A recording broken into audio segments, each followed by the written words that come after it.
Mesdames, Messieurs, bienvenue dans cette nouvelle édition du journal sur Moto TV. En voici les titres.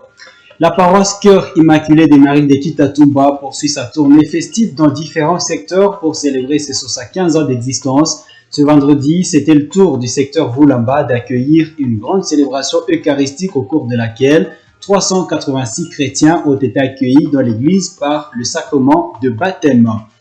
Vers la matérialisation de l'état de siège en ville de Butembo, le nouveau maire adjoint, un policier, est arrivé ce vendredi pour sa prise de fonction. La nomination de son titulaire est toujours attendue après le décès de Katunda Minenye Sébastien alors qu'il s'apprêtait à rejoindre Butembo. Voilà tout pour les sommaires. Mesdames, Messieurs, restez avec nous pour son intégralité. La célébration du jubilé de diamant de la paroisse Cœur Immaculé de Marie de Kitatumba continue. La fête a vécu à secteur Voulamba ce vendredi 25 juin 2021. À cette occasion, une messe d'action de grâce a été célébrée dans les enceintes de ces secteurs. Cette célébration eucharistique a été marquée par le baptême de 386 nouveaux chrétiens. Grâce Kakoko nous en parle dans ses reportages.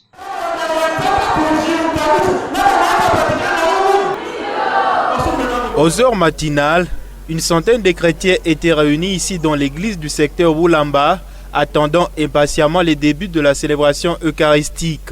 À 9h, le père Ngoulirio Justin, curé de la paroisse Kitatumba, commence la messe. Dans son homélie, il a demandé aux fidèles de donner une place de choix à la confession dans leur vie, un appel à la repentance.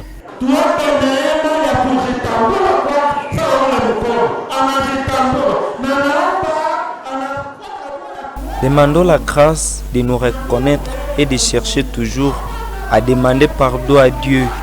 Et lui à son tour nous pardonnera, car il est miséricordieux et par sa miséricorde nous devenons ses enfants. En nous confessant, il nous libère de nos péchés.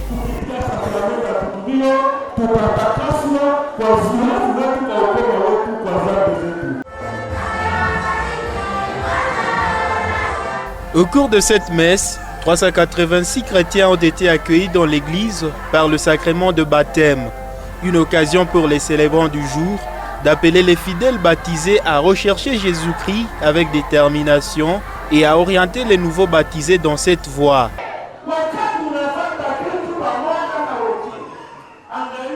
Le Seigneur connaît d'avance tout ce dont nous avons besoin. Et lorsque quelqu'un veut le suivre, sans lui présenter son intention et sans savoir pourquoi, cela ne sert à rien. Et lorsqu'on veut prier sans foi, le Seigneur ne peut pas exaucer cette prière. Mais lorsque nous présentons nos intentions avec foi, nous serons soulagés de nos peines.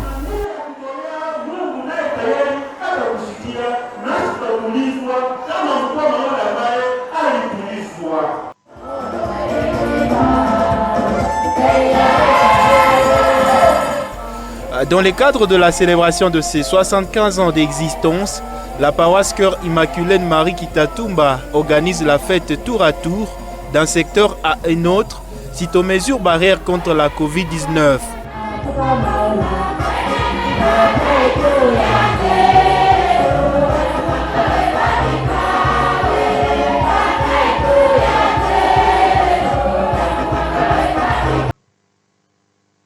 Grâce Kakoko dans ses reportages d'Eli Massinda. Malgré les perturbations du calendrier académique suite à la pandémie de Covid-19, l'Université de l'Assomption au Congo vient de parachever le programme d'enseignement à département de philosophie pour l'année académique 2020-2021. Ce vendredi, 20 étudiants philosophes ont défendu leurs travaux de fin de cycle de graduat. Les cérémonies de soutenance publique de ces monographies se sont déroulées à Boulenguera, le berceau local de la philosophie. Grâce Kaniki nous en parle dans ses reportages. C'est l'une des 3 salles du jury retenues pour la défense des travaux de fait de cycle de graduat pour le département de philosophie à l'Université de l'Assomption au Congo. Après une année de recherche, 20 étudiants se sont succédés devant les jurés pour présenter le résultat de leur recherche axée sur plusieurs thèmes. Kakuleta Si Gabriel a centré son étude sur la liberté une condition essentielle pour le développement d'une société, une lecture de la vie de l'esprit d'Hannah Arendt. Dans sa problématique, l'impétrant s'est attelé sur la question de savoir si l'homme est responsable de ses actes, en parlant des actes de massacre comme vécus dans le contexte actuel au Grand Nord Kivu. Et nous sommes partis du contexte qui est le nôtre, que nous vivons actuellement à Beni, à Lubero et à Ituri, c'est-à-dire le contexte des massacres. Et dans l'histoire, nous avons trouvé avec notre auteur, Hannah Arendt, elle a vécu le même contexte.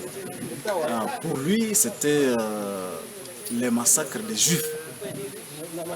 Hannah Arendt, vous savez qu'elle est juive. Et ce massacre s'est déroulé autour des années 1941. Il s'agissait d'Etiman, l'auteur de meurtre, qui était commandé par le nazisme. Et le chef de ce régime était Hitler. Donc il obéissait aux ordres de Hitler. Alors la problématique est que nous nous demandons, est-ce que l'homme d'aujourd'hui est responsable de ses propres actes? Quand il tue son semblable, est-ce qu'il est vraiment un homme passant? Et nous avons constaté qu'il semble, il agit selon l'ordre de son supérieur. Donc il laisse de côté la morale ou alors la pensée, la volonté et le jugement tel que Hannah Arendt l'a dit. De son côté, l'étudiant Kisikisi Joël a parlé de l'espérance chrétienne face à une dimension philosophique de l'espoir. Dans son travail, M. Joël a voulu comprendre comment les chrétiens peuvent encore être nourris d'espoir dans un contexte de guerre. Dans sa conclusion, cet étudiant encourage le peuple à entrer dans la dynamique de l'espérance qui consiste à travailler pour lutter contre les antivaleurs de la vie. Nous avons problématisé le travail pour savoir comment aujourd'hui parler de l'espérance chrétienne dans une société en guerre. Et là, nous faisons référence à Beni, Butembo, Lubero, où nous sommes chaque jour massacrés par un ennemi inconnu que nous ne savons pas. Est-ce qu'il sera aujourd'hui important de parler de l'espérance chrétienne à ces gens ici, à nos frères et sœurs de Beni qui meurent chaque jour? Est-ce qu'il sera très important de leur parler de cette espérance? Donc, nos frères, aujourd'hui, n'ont plus l'espérance. Ils pensent que Dieu vient de les abandonner. Dieu ne vient plus à leur secours. Comment aujourd'hui nos pasteurs, nos frères et sœurs parlent aujourd'hui le nom de Dieu aux frères qui sont chaque jour égorgés? Nous avons trouvé la nécessité de les dire et de les présenter et de mener nos recherches sur cet angle-là. Nous avons tiré une petite conclusion après un grand développement avec notre auteur que nos frères, nos sœurs de Beni, Butembo, République démocratique du Congo, tous, nous devons entrer dans la dynamique de l'espérance. La dynamique de l'espérance consiste à ne pas fermer les mains, à ne pas être passif, mais la dynamique de l'espérance consiste à être un homme actif, entrer en jeu et découvrir les réalités de l'espérance. Ce n'est pas quelqu'un qui doit dormir pour dire que demain Dieu viendra me sauver, mais un homme actif, c'est celui qui travaille, qui entre en jeu pour l'accomplissement de son avenir. Ces séances de soutenance publique de monographie sanctionnent ainsi les enseignements en philosophie pour l'année académique 2020-2021.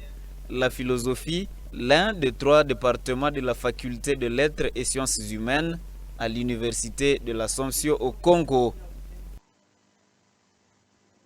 Parlons autre chose dans cette édition. Le nouveau maire adjoint de Butembo, le commissaire supérieur principal Moa Roger, a foulé le sol bibolé la mi-journée de ce vendredi 25 juin. Il a immédiatement été reçu à la mairie pour des civilités. D'après des sources officielles, le nouveau maire adjoint vient à prélude de la reprise des autorités sortantes en vue de la matérialisation de l'état des sièges. Jusque-là, aucune précision au sujet de la remise et reprise. Le nouveau maire adjoint est arrivé seul après le décès de son titulaire, le commissaire supérieur principal Katunda Lunyene Sébastien. Ce dernier était décédé le 16 juin dernier à Kinshasa, alors qu'il s'apprêtait pour rejoindre Butembo pour sa prise de fonction. Un autre maire, n'est pas toujours nommé par le chef de l'État. En santé, environ 55% des malades mentaux ont contracté la maladie suite à la prise abusive de la drogue. Ces statistiques ont été fournies par le Centre de protection des indigents et malades mentaux CEPIMA en marge de la journée de lutte contre l'abus de la drogue prévue chaque 26 juin. Esdras Pika, psychologue clinicien au CEPIMA, invite la population à se méfier à la prise de la drogue. Eugénie Moussivirois nous signe ce reportage. Ici, c'est au Centre de protection des indigents et malades mentaux CEPIMA. Ce vendredi, comme d'autres jours, Esdras Pika, psychologue clinicien, écoute ce patient tombé malade suite à la prise de la drogue. Ce psychologue indique que sa structure sanitaire enregistre des cas de ce genre, majoritairement des adultes. Et ça peut laisser à ce que la personne puisse développer la maladie mentale et il vit indifféremment de toutes les autres personnes de la communauté.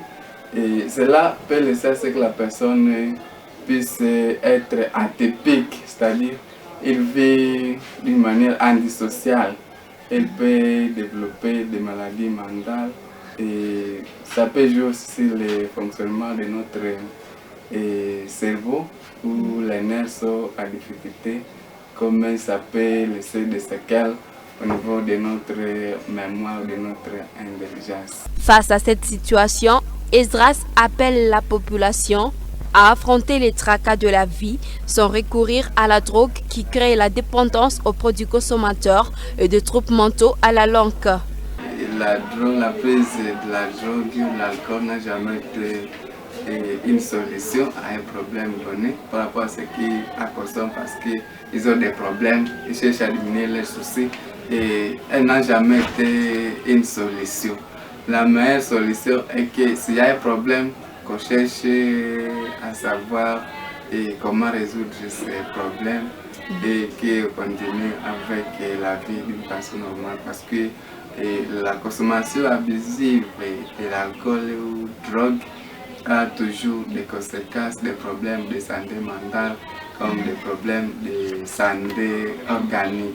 La journée de lutte contre l'abus de drogue est une journée de mobilisation destinée à sensibiliser la population aux risques encourus lors de la consommation de ces substances.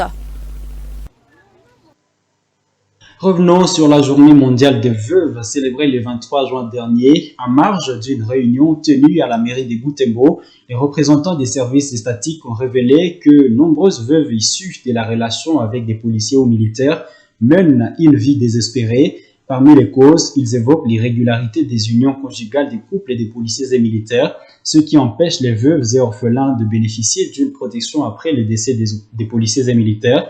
Kassere Kawasukundi Osea, l'un des participants à cette conférence, a encouragé les épouses des policiers et militaires à régulariser leur union à l'état civil pour bénéficier de l'héritage une fois leur mari décédé. Eugénie Moussivirois a recueilli son propos. Suivez-le.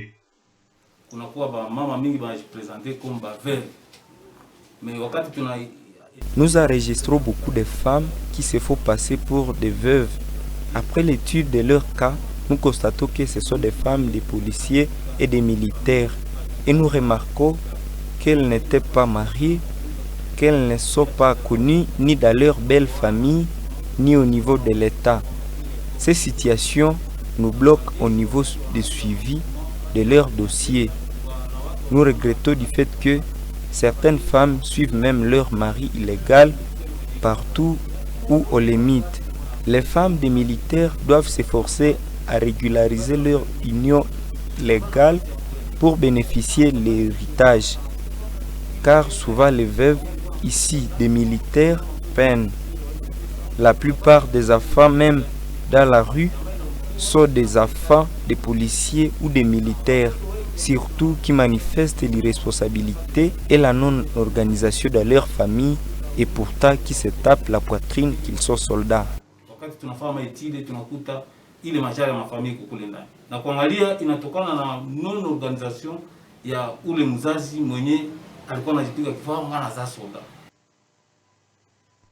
À Beni, les forces vives appellent la RDC et l'Ouganda à définir de manière claire les opérations militaires qu'ils envisagent mener conjointement contre les ADF, ce pour éviter les dérapages et la divergence d'intérêts pour les forces qui seront déployées sur terrain. Delphin Mupanda nous en parle depuis Beni. Certains analystes politiques et activistes de la société civile insistent sur la sincérité au sujet de la coopération entre la RDC et l'Ouganda. Estimant qu'il n'y a pas de soucis entre ces deux pays, ils précisent que cette coopération doit être sincère et honnête pour permettre à l'Ouganda de contribuer à la sécurité de la RDC pour préserver également la sienne. Le chercheur en sciences politiques et administratives à l'université officielle de Semuliki, Jean-Louis Roupeya, pense que les relations diplomatiques entre les deux pays auraient pour objectif primordial la lutte contre les groupes armés, dont les forces démocratiques alliées ADF d'origine ougandaise. Pour Kizito Bin Anki, président de la coordination de la société civile de Beni, cette relation peut aider à éradiquer l'insécurité entretenue par ces groupes armés accusés d'être auteurs des massacres des civils à Beni et Irumu depuis près d'une décennie. Pour y arriver, les FARDC doivent également impliquer les forces de défense du peuple ougandais UPDF. Ces relations entre l'Ouganda et la RDC, dans le cadre de la restauration de la sécurité dans notre région, ça peut nous aider à éradiquer le phénomène EDF. On doit renforcer ces relations et surtout au niveau de la frontière. La plupart des EDF viennent de l'Ouganda, ils viennent d'autres pays à passer par l'Ouganda. Et la plupart des leaders de ces EDF sont des Ougandais. Alors, si l'Ouganda s'y implique dans les tracts des EDF, l'EDF sera neutralisé. Nous avons voulu que l'on puisse aussi même intéresser le PDF, donc l'armée ougandaise, aux côtés des FARDC afin de traquer les EDF. Cette coopération entre la RDC et l'Ouganda doit être renforcée en se rassurant qu'elle n'est pas hypocrite ou pour finalité des intérêts économiques au détriment de la RDC, insiste-t-il. Le chef de l'État doit continuer toujours à renforcer ses relations avec son homologue ougandais pour que cette fois-ci, cette coopération de l'Ouganda ne soit pas une coopération avec hypocrisie ou une coopération avec intérêt. Nous avons des bois ici, nous avons des minéraux. Et maintenant, l'Ouganda peut profiter avec cette relation pour venir exploiter nos richesses. Dans une interview à la presse de Beni le 1er juin, le commandant force terrestre des FARDC, le lieutenant-général Falsi Kabwe, a reconnu que la porosité des frontières entre la RDC et ses voisins a joué à l'avantage des adversaires. Il a donc fait part d'une diplomatie menée par les autorités congolaises pour trouver des solutions aux problèmes liés à la situation sécuritaire, notamment à Beni, qui aurait des ramifications jusque dans les pays voisins. En économie, la conférence épiscopale nationale du Congo, CENCO, salue le plan d'industrialisation de la RDC tel qu'exécuté aujourd'hui avec la création des zones économiques spéciales. Position exprimée jeudi 24 juin dernier au terme d'une séance d'échange avec le ministre de l'Industrie. Julien Paluku Kaondia est allé présenter aux évêques la politique industrielle de la RDC ainsi que les ambitions du gouvernement en vue de solliciter le soutien des prélats catholiques. Suivez ces reportages de nos confrères de la cellule de communication du ministère de l'Industrie. Le ministre de l'Industrie a été ce jeudi devant les évêques de la conférence épiscopale nationale du Congo CENCO. Julien Paluku Kaondia a présenté la politique industrielle en République démocratique du Congo et les ambitions du gouvernement avec l'implication des évêques catholiques dans la mise en œuvre d'une politique industrielle agressive avec l'avènement de la ZLECAf et des opportunités de l'AGOA et du marché chinois. Je suis venu partager la vision du gouvernement autour de l'industrie congolaise qui depuis 1960 est en train de dégringoler. Et j'ai dû démontrer comment nous pouvons relever ces secteurs, notamment en partant de la réduction de la facture des importations.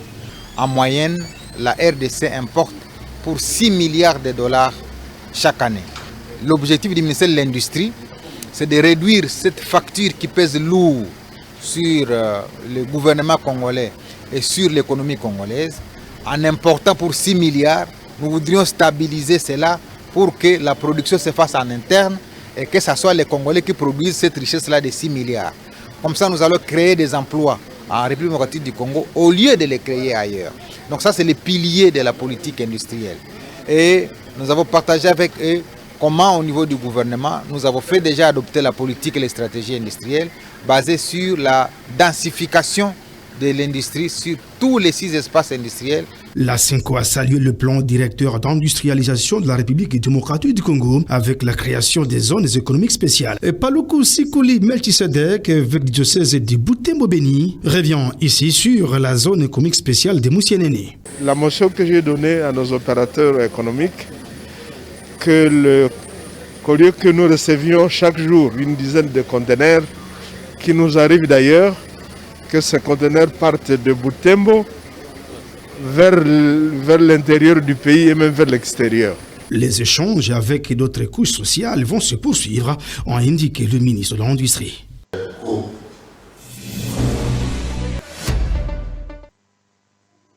En football, l'AS Vita Club de Kinshasa fait de plus en plus objet des plaintes à l'issue de la compétition de la Lina Foot. Cela fait suite à de nombreuses irrégularités dans les recrutements de ces joueurs. Après Do Bosco, qui a poursuivi Vita Club jusqu'au bout dans le dossier Zao Matutala, et Lupopo qui a intenté une procédure contre le club suite à l'irrégularité du contrat de Rudy Makwekwe. Le JS Bassano de Lubumbashi aussi tente sa chance. Dans une correspondance de jeudi 24 juin, l'équipe de Lubumbashi a saisi la Lina Foot concernant les joueurs Mfiki Magena. Il serait arrivé avec le club de son retour de l'Arménie avec un certificat international de son transfert, sans celui délivré à l'aller du pont ainsi son ancien club qui est le FC Renaissance du Congo. Le chercheur à droit du sport, Gloire Bakiaoulene, pense que toutes ces magouilles ternissent l'image du football, spécifiquement l'instance du football congolais qui est la FECOFA. D'après lui, la responsabilité est partagée aux équipes et à leurs joueurs. Il reproche notamment la légèreté dans les procédures d'engagement et à la FECOFA la lenteur dans l'examen des dossiers. Il recommande ainsi à la FECOFA d'informatiser tous ses services en vue d'accélérer les travaux relatifs au dossier des joueurs. Suivez-le dans ces propos recueillis pour vous par Moto TV. Je n'accuse pas Vita Club de même que la FECOFA, mais dans le sens du droit, quand on est en train de parcourir toutes les pièces présentées par les équipes plaignantes, on voit que Vita Club méritait ses forfaits à ses premiers points. Quand on voit un joueur qui joue avec l'oubli d'identité, on doit sanctionner les joueurs. La première décision fait sanctionner, c'est tout simplement les joueurs. La deuxième a sanctionné l'équipe qu'il a utilisée pour fraude aussi. Et on a retiré de 9 points l'AS Vita Club. À part ça, il y a aussi la responsabilité de la FECOFA. Comment vous pouvez valider un joueur, ça pour autant vous renseigner aussi par rapport à ces joueurs, même s'ils ont acquis aussi l'AS Vita Club, d'avoir demandé les renseignements 3 mois après avoir aligné les joueurs, donc après les SIDA. Il y a aussi la responsabilité des joueurs, parce que nos joueurs sont des malins, ils ne disent jamais la vérité par rapport à leur situation. Une fois un joueur fuit le pays, il va se réfugier dans un club étranger, il revient, il dit non, je suis un joueur libre. Ce sont nos secrétariats aussi qui sont à la base de tout ça. Nos secrétariats ne sont pas organisés, ne se renseignent pas. Surtout la FECOFA, parce que c'est la FECOFA qui octroie les licences aux joueurs. Déformatiser ces services. Donc tous les joueurs du pays doivent se retrouver dans la base de données de la FECOFA. Avant de valider les transferts des joueurs, on doit vérifier dans la base de données ce que ces joueurs, c'est les mêmes. Même comparer les photos, parce que quand on voit, on accuse l'AS Vita Club d'avoir utilisé un autre nom avec